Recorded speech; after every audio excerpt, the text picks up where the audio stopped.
Hello दोस्तों, आज का हमारा टॉपिक है how to achieve financial freedom in your 40s। यानी आपकी एज अगर 40 ईयर के आसपास है तो हमें फाइनेंशियल फ्रीडम के लिए क्या क्या प्लान करने हैं।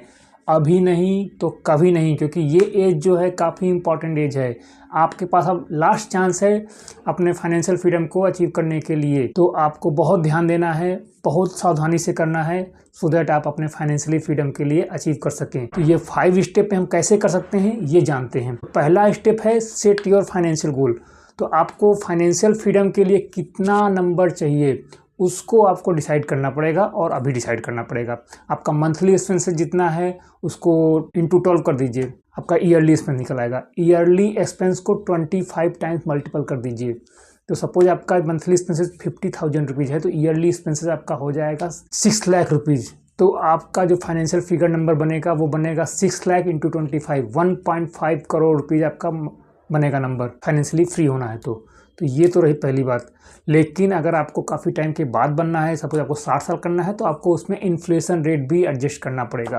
तो उसके अकॉर्डिंगली आपको डिसाइड करना है कि आपका फाइनेंशियल फ्रीडम नंबर क्या है। तो वैसे ही करके आपको अपन नंबर सेट करेंगे तो पहला स्टेप आप अचीव कर रहे हैं। दूसरा क्या है कि आपको उसी में देखना भी है कि हमारी करंट लायबिलिटी कितने हैं, हमारे करंट एसेट कितने हैं, उसको भी आप जोड़िए। क्योंकि आपको ऐसे तो नंबर बहुत बड़ा लगेगा, लेकिन आप देखेंगे कि अगर आपके पास काफ़ी सारे एसेट पड़े हुए हैं, सपोज आपने काफ़ी सारी प्रॉपर्टी वगैरह खरीद रखी है, तो उसकी भी एक वैल्यू है, उसको भी ज़रूर इंक्लूड करिए, क्योंकि वो भी आपके लिए एसेट का काम करेंगे। और इसके अलावा लायबिलिटी भी आपको जोड़ना पड़ेगा फाइनेंशियल फ्रीडम में। लायबिलिटी लाइक आपने कहीं से लोन वगैरह लिया है तो उसको जोड़िए, कहीं आपका बच्चे का खर्चा है, पढ़ाई का खर्चा है, शादी का खर्चा है, तो उसको भी जोड़िए। तो ये सब चीज़ें करके आप अपने फाइनेंशियल फ्रीडम के नंबर को पहले सिलेक्ट कर लीजिए। अब दूसरा है डेब्ट फ्री। अब आपकी वो एज नहीं है कि आप अब लोन की लाइफ में जिएं। तो आपका दूसरा जो पहला स्टेप होगा कि आपको अपने सारे कर्जे खत्म करने होंगे। इमीडिएट नहीं खत्म कर सकते तो उसको जल्दी से जल्दी कैसे खत्म कर सकते हैं उसके बारे में प्लान करना पड़ेगा, पक्का से करना पड़ेगा। अब आप लोन की लाइफ में नहीं रह सकते हैं, ये एज नहीं है आपकी लोन की लाइफ में रहने का। तो लोन जो थे 20 साल में आपने ले लिए, घर और ख़रीद लिया, जो भी ठीक था।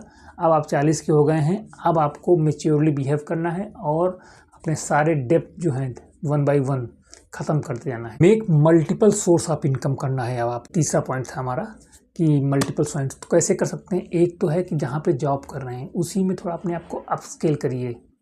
आप अपने नई नई स्किल सीखिए, या जॉब स्विच करना है तो स्विच कर सकते हैं। इसके अलावा आपका जो भी शौक़ हो, जो भी हॉबी हो, उसमें भी इन्वॉल्व करिए।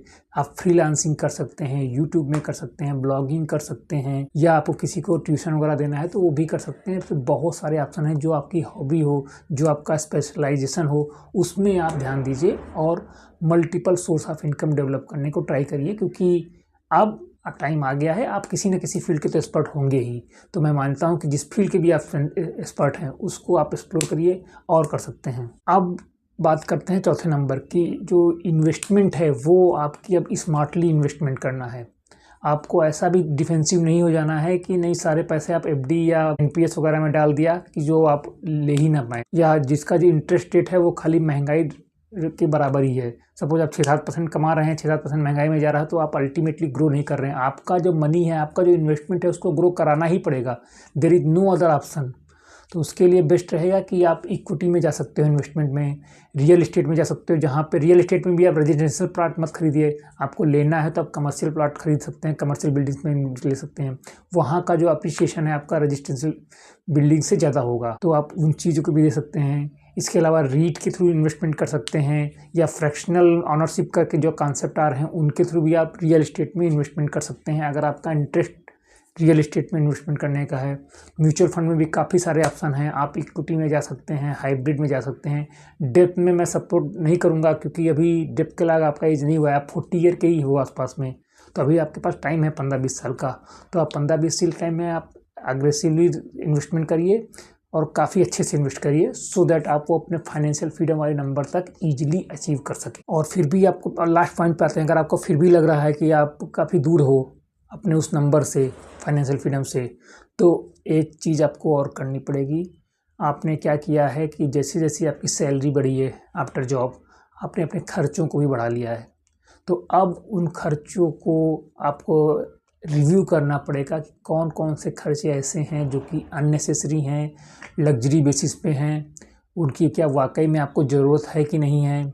सपोज़ आपने नेटफ्लिक्स या अमेजन प्राइम की मेंबरशिप लेके रखी है, तो वो वाकई में ज़रूरत है कि नहीं है, वो आपके लिए वर्थ है कि नहीं है, आप उसको कितना यूज कर रहे हो। कई बार तो लोग यूज भी नहीं करते, बस मेंबरशिप लेते रहते हैं। आप रेस्टोरेंट्स के बिल्स वगैरह में भी आप रिव्यू कर सकते हैं कि आप मंथली या वीकली कितने बार जा रहे हैं, तो उसको भी आप थोड़ा सा कट डाउन कर सकते हैं।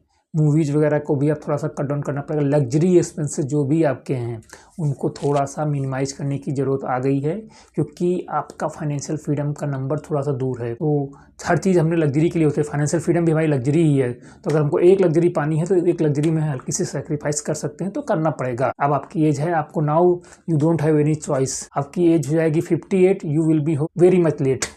तो आपको 58 से पहले पहले फाइनेंशियल फ्रीडम पाने के लिए सारे एफर्ट लगाने ही पड़ेंगे। तो दोस्तों, ये था आज का हमारा सेशन, जिसमें हमने डिस्कस किया कि ये 40 ईयर होने के बाद में आप कैसे कैसे करके फाइनेंशियल फ्रीडम के नंबर को अचीव कर सकते हैं। तो अगर ये जानकारी आपके लिए हेल्पफुल है तो please subscribe our channel, ask your friends to subscribe us, so that हम ऐसी इन्फॉर्मेशन और लाते रहें और हमारा जो एक नेटवर्क है वो और बड़ा होता चला जाए। Thank you, bye.